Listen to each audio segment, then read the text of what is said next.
Hello guys, so in this video we're going to talk about acid base neutralization. Now acid base neutralization is basically when you mix a strong acid with a strong base, okay?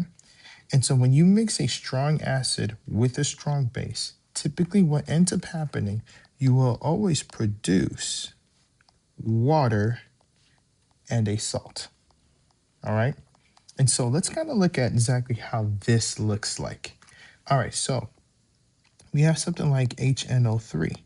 HNO3 is our strong acid, okay?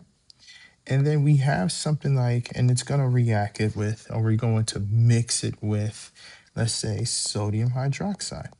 Sodium hydroxide, in this case, will be our strong base. All right, so what's supposed to happen? Well, when you mix a strong acid with a strong base, you'll make water, so H2O, all right? And you're gonna make a salt. Now, what do we mean by salt? Salt is really just an ionic compound, all right? So when we use the term salt in chemistry, we're talking about any ionic compound. So like table salt, sodium chloride, it's an ionic compound. So that's what it kind of works with. So we have ourselves a salt. Now, where do we get this salt from? The salt, and when you look at this reaction is really just somewhat like a double displacement. But basically what's happening is that you have the hydrogen and the hydroxide will come together to form the water, okay? And then what's going to happen is that the nitrate and the sodium is going to form your salt, all right? And so this salt is going to be simply sodium nitrate. All right, so here we have ourselves this acid-base neutralization, okay? Let's kind of look at another example of a strong acid with a strong base. Okay, so a good example of this is we have sulfuric acid. Okay, sulfuric acid is a strong acid. All right, we're going to react it with a strong base. So a good example of a strong base is ammonium hydroxide. So here's your strong base here, okay? Now, it's gonna go through, this is an acid-base neutralization, all right? And so remember that your hydrogen here is going to bond with the hydroxide here, all right, to form H2O. That's our water, all right? And now you're gonna have a salt that's based off of the sulfate with the ammonium, okay? And so it's gonna be ammonium sulfate. Just gotta make sure you always consider charges, so you have to charge balance them, all right? But this is ammonium sulfate. Now, obviously, you always go back and just make sure you balance your chemical equation, all right? And then if you do that, it will look something like this, all right? And so this is your balanced chemical equation for this strong acid, strong base, or acid-base neutralization reaction, okay? So how do we go about acid-base neutralization, right? So oftentimes we use this experimental process, or this process that in an experiment called titration. So here's titration. So this titration process is used to determine the concentration of an unknown solution, all right? And so oftentimes what we'll do that we will mix a strong acid with a strong base. All right, so like for example, in this bottom here, we may have like an unknown solution of some type of acid or some type of base. We call that solution an analyte. In this, we have our burette. So this glassware is a burette. And then within the burette, we will have our known solution. And so we call this a titrant. This titrant here is going to be our known solution. And then, so we're going to dropwise going to add our strong acid or strong base, whatever, to the other solution. So let's just say I analyze a strong base our titrations are strong acid, just for this example, okay? And I'm just going to kind of write that out. So here we have our strong acid. Here we'll have our, in the analyte, will be our strong base. So now you can imagine we're adding drops of solution of strong acid into our strong base. So as we're adding, we're starting to neutralize our acid base. All right. And so what we will do to help us visualize this, because oftentimes we can't see when we reach the neutralization point or the part where we completely neutralize both the acid and the base, what we'll do, we'll add an indicator. Now, indicator is a special type of substance that tends to change colors once it crosses some pH threshold, right? And so we may choose an indicator that may change colors at the neutral and when it's pH of 7, right? And so we know that we reach pH of 7 because if you notice here, this solution is a completely different color than we started with. So before it was blue, now it's purple. So that lets us know, oh, we reach the, what we call the equivalence point.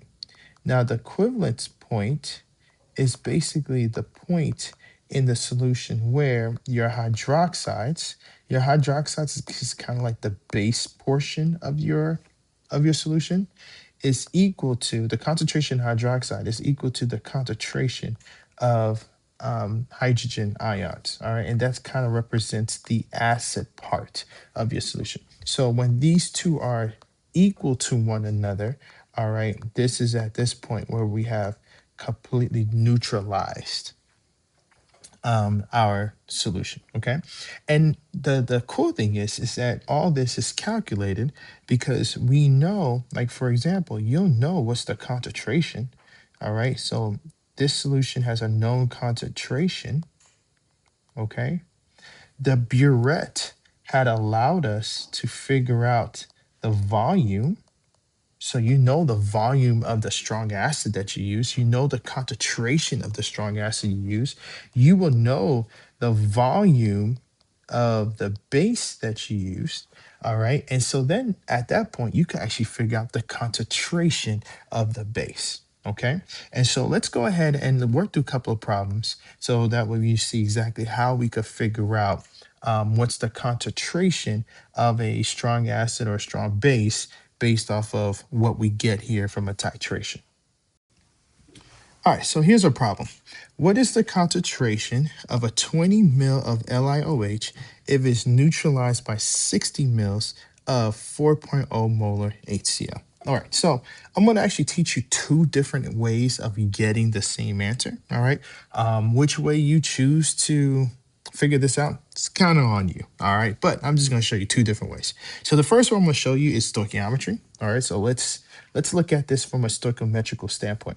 All right, but either way that you choose to answer this question, you need to know or you need to have the chemical equation. All right, so here's our chemical equation. Here's HCl.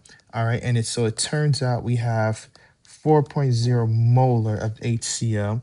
All right, and we know that we got 60.0 milliliters of HCl. So we have the molarity and we have the volume. All right, now for LiOH, your strong base, we're trying to figure out what's the concentration. That's what we're trying to figure out. So that's our X. So that's our X, really. But we also know what's the volume of LiOH, right? And we know the volume of LiOH is 20.0 milliliters. All right, so we have our given here, all right?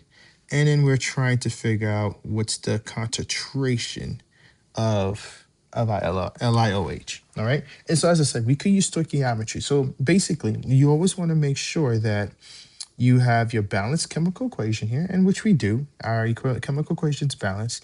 And so what you want to do is, like, your first step is that you have molarity here. So you want to convert this to moles first. So actually, let's just kind of write out the steps, really. So steps, your first one of your known substance or your given substance, all right, which in this case, the given is the HCl because you have both the concentration and the volume. So of your known substance, convert to moles, all right? And the way that we will do that is using the the molarity equation where we're solving for moles. So moles is equal to molarity times volume. Okay, so that's your first step. And then your next step is you're going to convert from moles of given, all right, to moles of unknown. All right. And so in this case, your given is HCl, your unknown is your LiOH because we're trying to figure out what's the concentration of LiOH. And then your third step here is basically you're going to convert to final unit, or whatever the final unit may be. In this case, our final unit is concentration, but sometimes in some cases, our final unit may be the volume. So it really just kind of depends on what the question is asking. All right, so that's that. All right, I'm kind of erase this off to the side. All right, so let's go ahead and figure this whole thing out. So remember, I told you the first step is to convert this to moles, right? And so we know that we got 4.0 moles of HCl over 1 liter of HCl. All right. So to convert this to moles, we're going to use the volume. Just make sure you convert that volume to liters. So 60 milliliters is 0.060 liters of HCl. All right, so this process here is getting us to moles of HCl. That's what we want. Then the very next step is that you want to convert from moles of HCl to moles of LiOH. So based off the equation, for every 1 mole of HCl, you have 1 mole of LiOH. So it's a 1-to-1 ratio. That kind of works out. So moles of HCl, moles of HCl, opposite sides of this fraction line or the division line cancel themselves out. Now we want molarity. All right. Remember, molarity is equal to moles per liters. All right. So I have moles. I just need to tag in the liters. That's and it's a denominator. So basically, I'm going to divide this by 0.020 liters because it's 20 milliliters. 20 milliliters is 0.02 liters. Okay. And then so then I go about and just put this into the calculator. All right, which I'm gonna do right now off of my phone. All right, so what we have here is divided by 0.02. All right, and so the concentration of LiOH is 12 molar of LiOH. So that's the answer. All right, so as promised, I'm going to show you the second way of answering this question. All right, so the first one I used stoichiometry. This second one, there's kind of an equation that I use to help me figure out what's the concentration, right? And so the equation is as such. So it's B M A V A is equal to A M B V B. All right.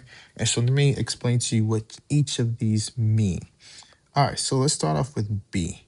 All right. So B is your coefficient of the base. Okay. And so you always have to make sure your equation's balanced. Okay. Your MA is, this is your acid concentration. So remember, anything that's in brackets, that means it's concentration. All right.